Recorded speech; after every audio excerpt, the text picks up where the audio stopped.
I run a multi-million dollar gym, and in this video, I'm gonna give you the breakdown of exactly how we spend our money.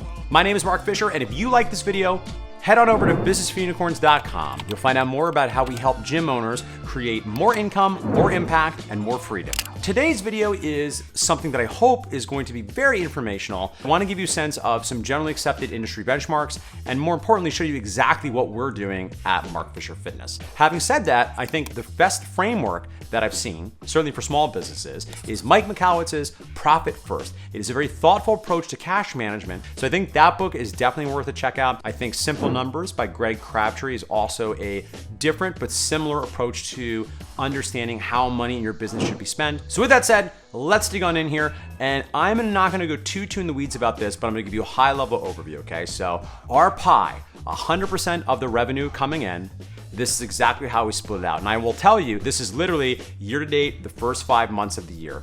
The big buckets that I think of the biggest possible buckets for a training gym, where your money's going, you have the giant bucket of your people cost, non-people cost, and then everything left over, right? And in the Profit First model, they say everything left over is 35%. So starting off with this people bucket, right? At Mark Fisher Fitness, we target 40%. And this is specifically people that are on our payrolls. Now, the subcategories of people for us at Mark Fisher Fitness is we do separate out the training team, we separate out the business team, which are the administrative staff, and we separate out the Rainbow Wranglers.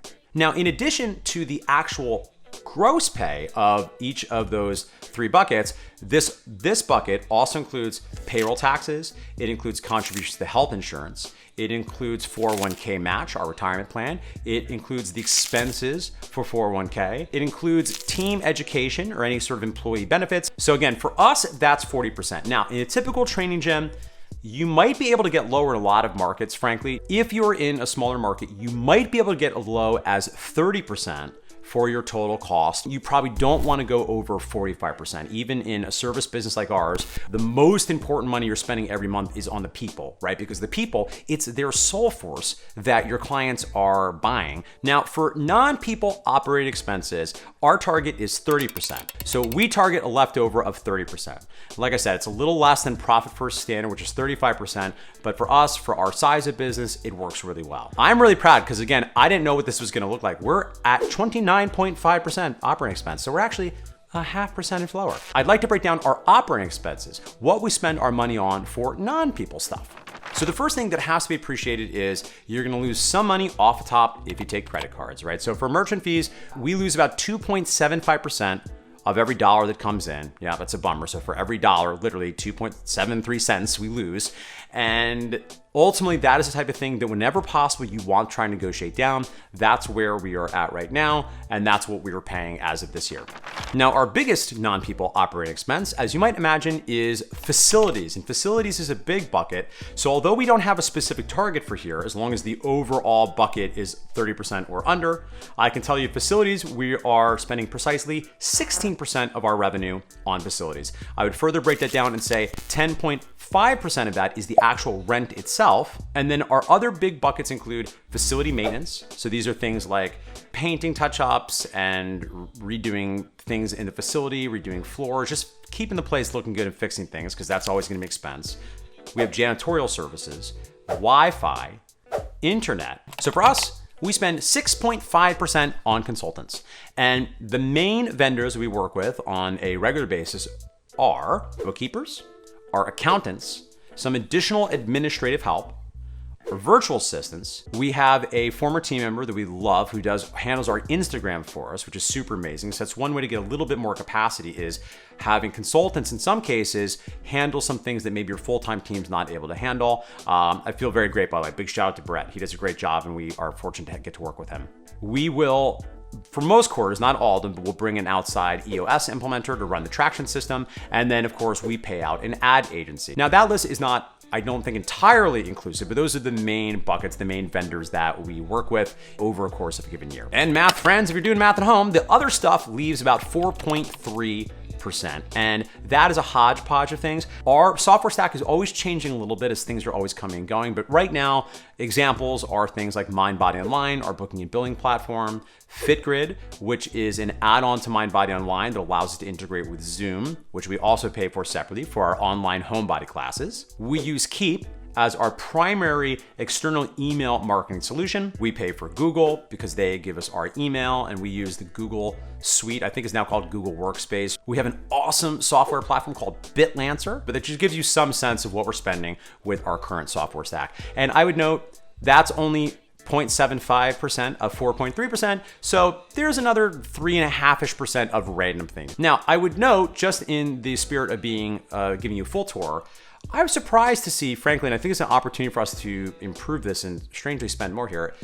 Even though I know we're kind of at our limit, technically, as far as our non-people OpEx, we're only spending right now 3.3% of our revenue on marketing. And that's inclusive of our ad agency and inclusive of our promotional materials, etc.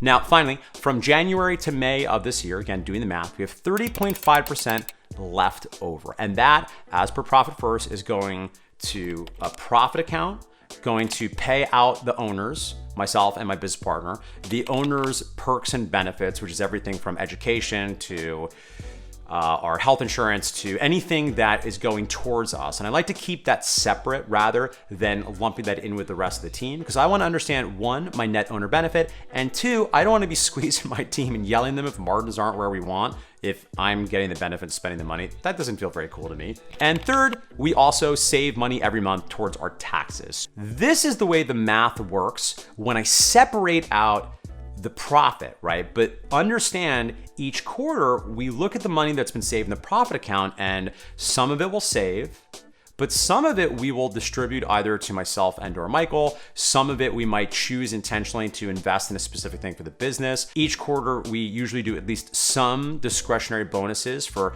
members of our team. So in practice, if you look at the P&L, it won't say that we have 30.5% profit on the year, because owner pay, owner perks, distributions, any intentional profit reimbursements in the business, any discretionary bonuses for the team, those will all show up as expenses, and they will bring down our actual profit in the P&L. And there are some things about that are valuable, not the least of which it reduces our profit, quote unquote, which reduces our ultimate tax liability. So having said that, I personally, when I'm setting this all up, I really do like to look at those numbers separately, because to my mind, that stuff is all discretionary, right? We also don't ever spend all the money in the profit account, so we let that grow as well. And essentially, we use the profit account as essentially a second form of emergency savings, because we already have a separate emergency account, which is beyond the scope of today's conversation.